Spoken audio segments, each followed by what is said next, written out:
Pete Egbert, the head coach here at Misericordia University. Pete, so much success here with the program. You still always have your poker face. It's just your personality. But I know on the inside, you're always thinking. You're walking around evaluating guys. They're all joking about it. Like, he's constantly thinking about things. Talk a little bit about, just being able to keep coaching these guys up year after year and now to go to the World Series again here. Yeah, I mean, we're just looking to try and get better every day, and I challenge my guys to do that every day in everything that they do. So it's not just on the baseball field. I'm challenging them to get better academically, challenging them to get better at life. Certainly from a baseball standpoint, you talk to a few of our grad students, there's still things that I'm working with them on to try and, improve on and get better at, and I just think that that's going to serve them well, once they leave. Let's go to your history, you playing, you getting coached, some of the role models you had to kind of get that philosophy that you have as a coach that has been such a successful formula here at Misericordia. Yeah, I mean, there's so many people involved with my path. I think it started at home with my dad. My dad was a baseball guy and sort of taught me baseball and sort of taught me a little bit about life. And then he gave up coaching me around 12 or 13 years of age. And then I ran into a really good series of coaches throughout the rest of my career. Fortunate enough to have Andy Barlow, who's the current coach at MIT, be one of my mentors and really got me caught in the college game. And there's just been so many people along the way. And then at some point early in my career, I started to look outside of baseball and look for people who were involved in all kinds of different leadership roles and pull from them and be able to apply that to what we do. So there's just been so many people. My wife has been instrumental in my career, not only from a support standpoint, but she has a completely different perspective on a lot of things than I do. So being able to bounce ideas off of her too has really helped me. You're one guy, I think, hit the nail on the head. He's like, you know what? He just has challenged me in so many things here at Misericordia. He's constantly playing with our mental game. Talk about, not every coach does that. They're like, okay, I need you to produce, bat over 300, you're in the lineup. There's more than that. As you have kind of just mentioned about all these different people, you've got to be the complete person. Mentally, physically, it's a whole mindset. And then you got to support each other, which I think is that culture you've built here at Misericordia, that you guys have a winning tradition. But hey, we have younger guys, we need them to get better, and now these older guys want to stick around and play as graduate students too. Yeah, I want them to stay hungry, and it's a little bit of a different philosophy than most people have in this day and age. And, if this is the type of environment where you need to be caressed all the time, this is probably not the place for you. It's not to say that we're not going to, pump your ego when it needs to be pumped, but there are going to be times, even if you're doing a good job, where I'm going to try and challenge you to get better, and I want our guys to do that with one another too. And I think that's sort of the culture that they've built. Yeah, there are some things that they do really well, but if you're not holding up your end of the bargain, your teammates are going to call you out, and your teammates are going to say, hey, you need to go to class, you need to do better, you need to study more, you need to do a better job of taking care of the details, whatever it might be. I think we've built a culture now where they rely on one another for accountability, and they influence each other's decisions pretty consistently, and for that reason it's made my job a lot easier because they spend a lot more time with each other than I spend with them. So they're policing one another better than I can. They hang out with each other in the dorms, in their houses. They know who's going to class and who's not going to class. They know who's getting extra work in and who's doing their lifting.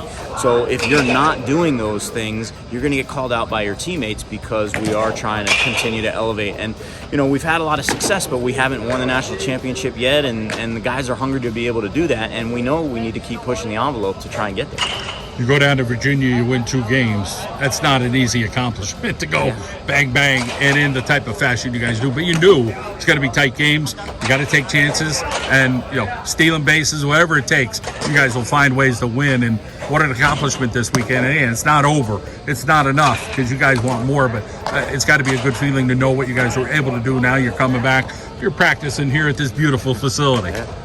Yeah, and we talk about it, as soon as you get into the conference tournament, everybody's good. At that time of year, everybody's good. So the conference has gotten a lot better in the last 4 or 5 years, and so you start playing really good teams in your conference tournament, and then if you're fortunate enough to advance from there, you play some really good teams in the regional tournament, and then to go down and play a good Christopher Newport team. We figured it was going to be 2 pitchers duels. They throw it really, really well, and we have some guys at the top end of our rotation who we feel like can keep us in games as well. So we knew it was going to be a matter of executing, and I felt like we had the edge there because we play the small game. We we can take extra bases, we can take advantage of mistakes, and we were able to do that and let it hold this weekend. A lot of times when you get to playoffs and championships games, it's almost like the game of tennis. It's forced errors. Talk about being able to rise to the occasion, have less forced errors than the other team. That will wind up with a 2-1 win.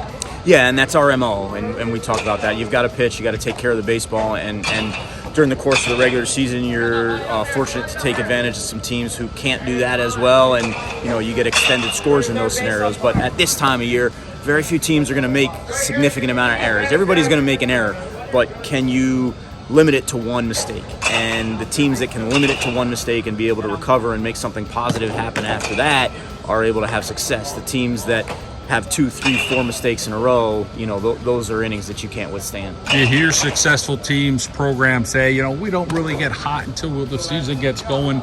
But whatever you did, you knew early. It's a temperature check. It's February. It's March. I'm looking at the box scores. You guys are down in Florida, down south, South Carolina, wherever it is.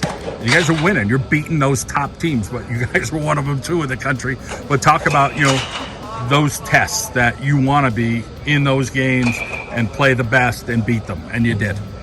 Yeah, and this year was a little different. I mean, we went down to Florida. Our early season schedule was really difficult this year, and we played a loaded schedule. And that's very intentional because when you get to this time of year, you want to be battle tested. You want to figure out what you're made of. But this year was a little different. We were such a veteran team and had so many returning guys. We started the year 7-7, and I pushed the panic button. And I think guys were complacent at that time of year. And although our schedule was really tough, 7-7 is still pretty average. So we called them out, and we had some meetings and we had some discussions about, hey, we need to start doing some things a little bit differently. Otherwise, this isn't going to go well for us. And to the credit of our leaders on the team, they realized that. And maybe they had taken things for granted for a few weeks, and now they changed their approach a little bit and changed their attention to the details, and they made some adjustments to what they were doing, and then we were able to get hot and start playing better baseball.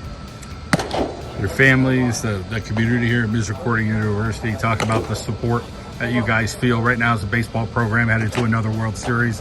The alum, these guys talk a little bit about guys reaching out and just having that connection with the program, knowing that, these old baseball players, they might be 24, 31, 42, but they have a connection here and they have pride here in this Cougar program.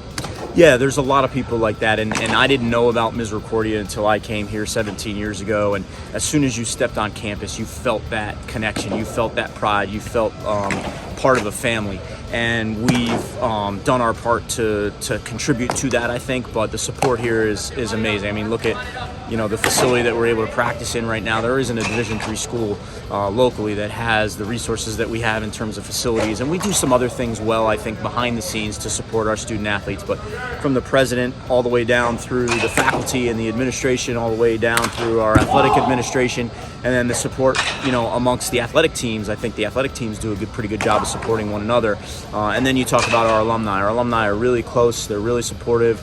They come back and support all the things that we do for alumni games and golf tournaments, and they're showing up to games, and they're in touch, via social media and all these other ways.